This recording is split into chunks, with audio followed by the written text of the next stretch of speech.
Konnichiwa everyone, I'm Jasmine from Konnichiwa Japan, and I'm here today to share my 9 essential things for your first trip to Japan. Everything I talk about today are things that I have relied on and used for my trip and will make your trip so much more smoother and enjoyable. I've also added on some items that I wish I had had for my first trip and I would definitely recommend using. So let's get started. First recommendation is the ebook by Real Japan called How to Travel Japan Without Speaking Japanese. My first trip to Japan, I was really worried about getting around, catching trains, ordering at restaurants when I really knew very basic Japanese. This book will literally take all stress away for you. Rob, who wrote the book, he has been living in Japan for many years now and he has great knowledge about traveling around Japan, especially for those of you who are limited in Japanese like me.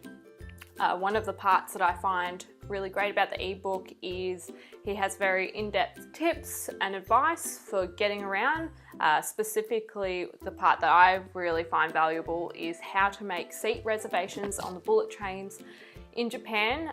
If you're planning to do any kind of intercity traveling, like from Tokyo to Kyoto, you're gonna have to make a seat reservation at some point for the bullet train. So definitely recommend this guide. I'll put the link in the description below. Number 2 is ordering a SIM card or Wi-Fi dongle for your trip in Japan. I definitely do not recommend using your own country's SIM card overseas. You're going to get charged a crazy amount on international fees and it's not worth it. The Wi-Fi and SIM cards are much easier to use whilst you're there. And trust me, data is life when you're traveling in Japan. I relied on using my phone and Google Maps so much that you will definitely need a Wi-Fi connection. If you're relying on any sort of free Wi-Fi, it is non-existent in Japan other than in some restaurants and hotels, but the minute you step out the door, you have no more internet connection, and I guess you'd have to go old-fashioned way and just figure it out yourself. But otherwise, I would definitely recommend the Wi-Fi dongle.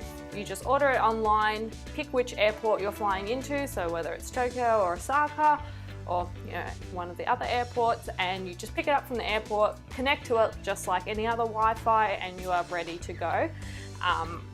It's really great for if you're traveling with another person because you can both sync to the same Wi-Fi and just use the data off that. And we didn't have any troubles when we were using it. It was really great, actually, no stress or issues. And then at the end of the trip, you just put it in the special envelope that they give you and you post it back to them in Japan. Don't wait until you're at the airport to post it because it's very hard to find a mailbox. We thought we could just post it while we're at the airport and there wasn't a post box and we had to ask the air hostess to send it for us. The other alternative is buying a SIM card while you're there. I did have a Japanese SIM card for the trip, but for some reason I followed all the instructions, but it just never connected to any kind of carrier network, so it was kind of pointless. I would only recommend getting a SIM card instead is if you were planning on making any phone calls to a Japanese phone number, or if you were traveling in a really large group of people and you were planning on splitting off at some point and needed to, catch back up together. It's easier to, I guess, text, but yeah, I think if you definitely recommend getting the Wi-Fi dongle, it will save you so much stress and also, you can get around much easier. Number 3 is get yourself a good power bank. I'm not talking about those shitty little ones that only do one recharge. I'm talking about those big metal brick ones. We had our camera, our phone, our spare battery camera on charge the whole day in our backpack while we're walking around. If you're planning on doing heaps and heaps of photos or filming your trip, then this is really essential because you don't want your phone or camera to die halfway through the trip, and it is worth the investment, trust me. Number 4, I don't know why, but paper towels and hand soap are kind of not a thing in public bathrooms in Japan. I find it quite weird to just kind of wash your hands with water and then walk out soaping wet. So I would recommend one of those little just hand towels to bring along, some antibacterial gel and some tissues. They'll come really in handy when you're out and about. Also, bring some plastic bags. I know that sounds kind of random to bring plastic bags all the way to Japan, but it was really hard finding a rubbish bin when we were, walking around and sightseeing. So throughout the day, we just kind of collect all these random wrappers and like cans and stuff in our backpack and then throw them out when we got back to our accommodation. It's kind of easier and cleaner way if you just have a plastic bag to chuck it all in and then you can throw it out instead of getting all these like random crumbs and mess in your nice backpack. Number 5, if you haven't already done so, I'd recommend downloading the Google Translate app.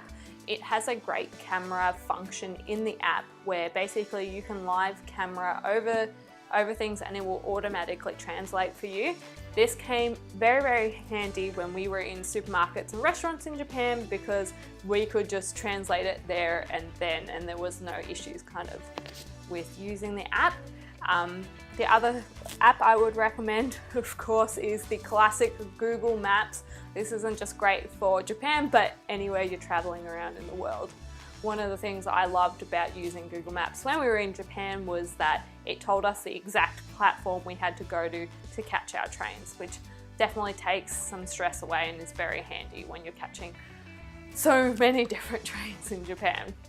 Number 6, invest in some good walking shoes and a backpack. As much as you would love to wear very cute shoes while you're in Japan to fit in with the kawaii fashion, your feet will hate you by the end of the day. We were doing like 10 plus hours of walking a day, and trust me, having good quality walking shoes will make a very, very big difference. I've done it before where I've worn sandals or boots for the whole day, and at the end of the day when I took my shoe off, my feet were just like covered in blisters, and man, it kills. So definitely just bring along a good pair of walking shoes. You will thank me for it later. The other thing is getting yourself like a proper good travel backpack. A few years ago when we went to Cambodia, we bought the Lowpro anti-theft backpack, and it's really good because it's very comfy and it's basically made for having a lot of heavy items on your back for most of the day. So in our backpack, we usually have a really big water bottle, camera chargers, Wi-Fi dongle, food, all these random items shoved in there, and there was never an issue of it being too heavy or uncomfortable because the backpack was properly structured to have all these items and carry it around for the whole day. Number 7, I don't know if any of you are similar to me, but I kind of like to plan for the worst case scenario when I'm traveling, and I will Google my country's embassy, so Australian embassy, before I go and save it on Google Maps. So in case anything happens, like worst case scenario, you lose your passport, you know where to go because they will be the ones who can issue you with an emergency passport. Which is the other thing that I recommend, is having a photocopied copy of your passport and just saving that in and putting it in your luggage. So, if you do lose it, you actually have proof of your passport. The other thing I would do is save a hospital or an English-speaking doctor nearby in case you get sick, and just helps you know where you got to go.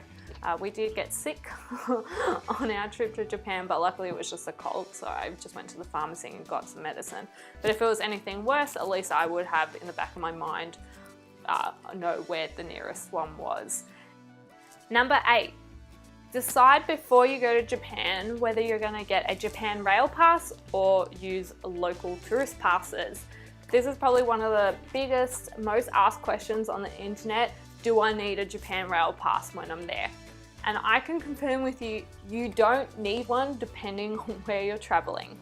If you're planning on doing 3 or more cities in Japan, then it's definitely recommended that you get the Japan Rail Pass, because the cost of traveling between those cities would exceed the amount that it would actually just cost to get a Japan Rail Pass.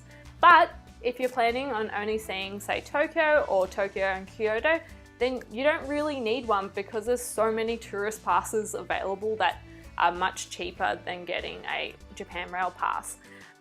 For an example, we were gone for 3 weeks, but we only bought a 2-week Japan Rail Pass and used all the tourist passes in between, and this saved us about $300.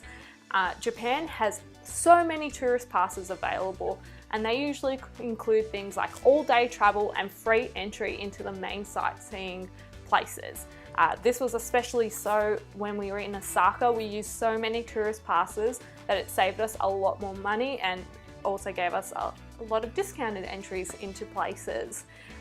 If you want to know all the discounts and tourist passes that are available in Japan, I've actually put together a guide of every single pass that is available for you. So if you'd like to check it out, just click on the description link below. The lucky last one is don't rush things while you're there. Now I know that's kind of not an item, but it's more of a mindset to bring along with you when you're in Japan.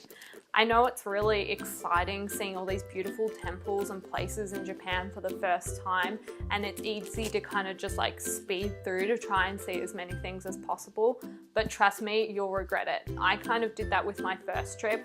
I tried to see and do as much as I physically could in a day, and looking back, I wish I'd just taken my time and enjoyed things more. Especially, you know, we live in this Instagram world now where we just kind of get there and try and take as many beautiful photos as possible, and then we move on to the next thing. But, you know, no problem, take your photo, but then just take a step back and take it all in and enjoy the fact that you're all the way in beautiful Japan, and it's such an amazing country to be in. I hope that you found these 9 essential things for your first trip to Japan helpful and has gotten you excited for your first trip to Japan. I would love to hear about you planning your first trip and what you're going to bring along with you. Please subscribe and follow me on Twitter and Instagram, and I hope you have an amazing first trip to Japan. See ya!